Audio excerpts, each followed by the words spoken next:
Bonjour à tous, on se retrouve aujourd'hui pour une nouvelle vidéo et aujourd'hui on va parler du fait de savoir dire non.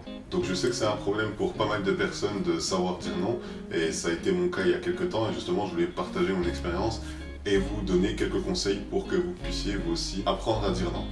C'est parti.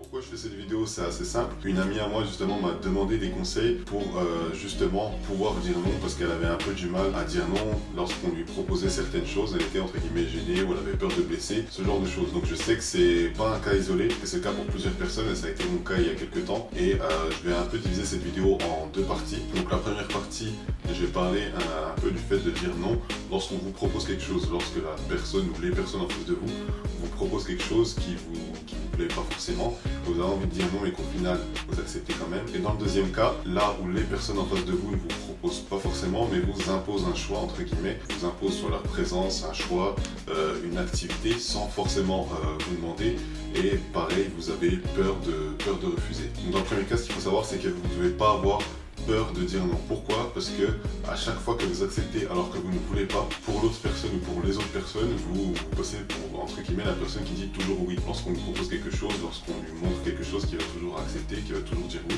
même si au final ça vous plaît pas. Ce qui va se passer, c'est que le jour où vous allez dire non, en face, ça va être entre guillemets mal perçu. La personne va pouvoir se demander pourquoi elle dit non, elle avait l'habitude de dire oui, ça avait l'habitude de lui plaire, pourquoi maintenant ça lui plaît plus? Au plus tôt, il faut apprendre justement à dire non aux choses qui vous plaisent pas pour que dans un premier temps, les personnes en face de vous comprennent ce qui vous plaît et ce qui vous plaît pas.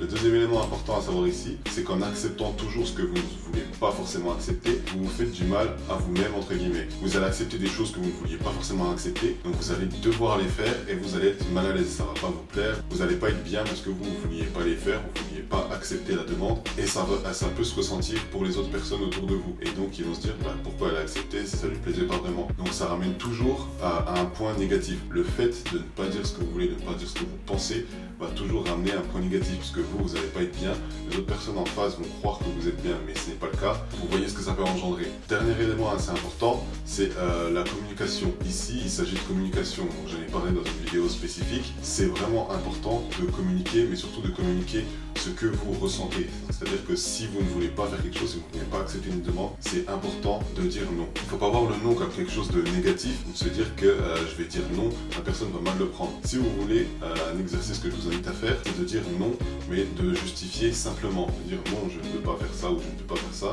pour telle ou telle raison. Le but de justifier, c'est pas non plus d'extrapoler la chose. C'est pas de dire je ne veux pas faire ça, j'ai ça à faire, mais j'aurais bien aimé être là. Ça sert à rien d'embellir, de dire ça aurait été quelque chose qui m'aurait plu, mais je ne peux pas.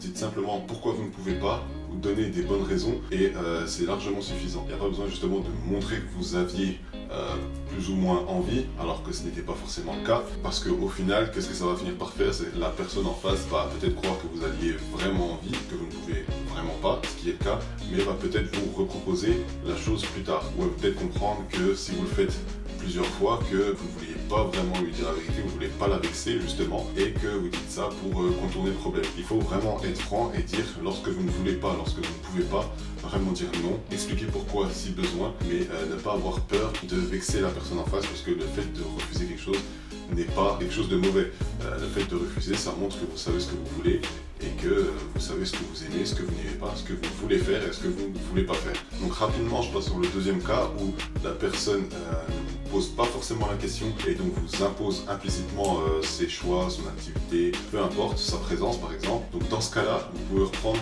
tout ce que j'ai dit précédemment lorsque la personne vous demande explicitement, mais ce que vous allez devoir faire, c'est de devoir le faire implicitement également. C'est-à-dire que si une personne arrive vers vous sans forcément vous formuler une demande et vous imposer un choix, vous n'allez pas mettre un mur et dire non je veux pas, sachant que la personne vous a déjà dans un premier temps pas demandé votre avis. Vous allez justement lui faire comprendre de la même manière. Donc de la même manière, qu'est-ce que ça veut dire? Implicitement, vous allez lui faire comprendre que ce qu'elle vous propose, ce qu'elle vous impose ne vous plaît pas, ne vous correspond pas et que vous n'en avez pas envie. Si par exemple une personne arrive, vous êtes occupé, vous faites quelque chose, reste près de vous, vous parle, etc., vous impose sa présence alors que vous ne souhaitez pas que cette personne reste avec vous, vous allez devoir lui faire comprendre implicitement que vous ne souhaitez pas sa présence. Vous n'allez pas lui dire je suis occupé, est-ce que tu peux partir brutalement entre guillemets, ça dépend de la personne, vous pouvez, mais dans l'idée il va falloir lui faire comprendre implicitement, lui dire que vous êtes occupé, vous faites ça, vous avez besoin d'être concentré, ce genre de choses pour que implicitement la personne comprenne que sa présence par exemple vous gêne. Elle va également comprendre que si vous ne lui dites pas de but en blanc tu me déranges, est-ce que tu peux partir, c'est aussi une manière plus polie de lui présenter la chose et donc la personne va comprendre que vous êtes vraiment occupé par exemple et que vous ne voulez pas de sa présence, pas parce que vous n'aimez pas la personne, mais parce que vous êtes vraiment occupé. Donc il y a différentes manières de mettre ça en place, d'apprendre à dire non. Le meilleur moyen de réussir à dire non, c'est de s'exercer, c'est de justement commencer à dire non. Ce que je vous invite à faire, c'est de commencer avec des petites demandes dans la vie du quotidien, lorsque des personnes vous demandent des choses vraiment simples, vraiment basiques, justement apprenez à dire non avec des petites choses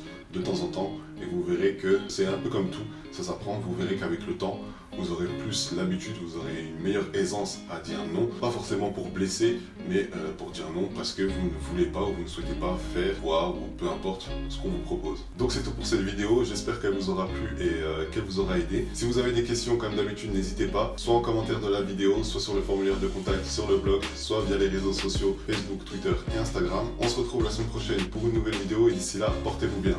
Salut!